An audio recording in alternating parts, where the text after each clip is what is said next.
Hello, welcome back to Middle East in Depth, part of Levant TV's Press Reviews. The Daily Star in Beirut features an article on Hezbollah, where its party leader Hassan Nasrallah gave a televised speech on Tuesday. Nasrallah delivered a relatively subdued address, but unlike the change in tone, there was little change in content. And according to the Daily Star, as widely expected, Nasrallah addressed the topic of Lebanon's eastern border and the fighting there.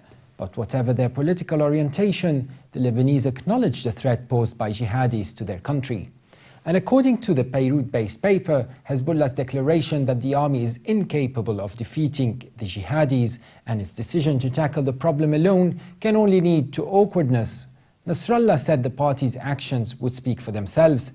Hezbollah's policy of secrecy as the battles rage is coupled with avoidance of any kind of consultation with the Lebanese authorities when it comes to hugely important matters such as the scope of ramifications of the fighting in Qalamun.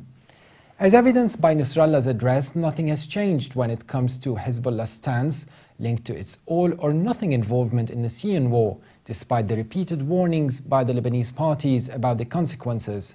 The article ends with some criticism suggesting this bravado only detracts from the party's declared intention to rid Lebanon of the jihadi threat. All Lebanese people have a stake in the developments, and to shut them out of debate is a sign that Hezbollah refuses to learn the lessons of the past. And now let's take a look at Saudi Arabia. Simon Henderson of the Washington Institute writes an article on what he views as a shift in Saudi oil leadership. Henderson said the latest restructuring in the Saudi hydrocarbon sector could mean new policies for the world's largest oil exporter. On May the 1st, 2 days after making radical changes in the kingdom's royal succession order and senior government posts, Riyadh announced that governance of the state-owned oil company Saudi Aramco has been restructured, as with the previous changes like the Riyadh reshuffle. But a major beneficiary of the latest announcement is King Salman's favorite son, Mohammed. Simon Henderson is the Baker Fellow and Director of the Gulf and Energy Policy Program at the Washington Institute. He says Mohammed, also Defense Minister and Deputy Crown Prince, has now been named Chairman of Saudi Aramco's newly formed 10-member Supreme Council.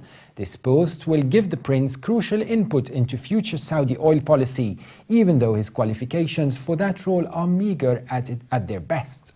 Mohammed bin Salman's approach to oil policy is unknown, but his father's policy in the past 3 months border on the spendthrift. Although notable in Friday's announcement was the exclusion of Crown Prince Mohammed bin Nayef from the new Supreme Council, signals that he will play little, if any, role in oil policy, in contrast to Mohammed bin Salman, who now holds posts on all 3 of the kingdom's main decision-making bodies, including the Mohammed bin Nayef-chaired Council of Political and Security Affairs. Henderson believes the new arrangements are yet another indication that Saudi government structures and political hierarchy are in a state of flux, and that Mohammed bin Salman is poised to play a preponderant role in the future. That was it for today's brief analysis. For more updates, please visit Levant.tv. You can subscribe to Middle East in Depth on iTunes. Thanks for watching, and bye for now.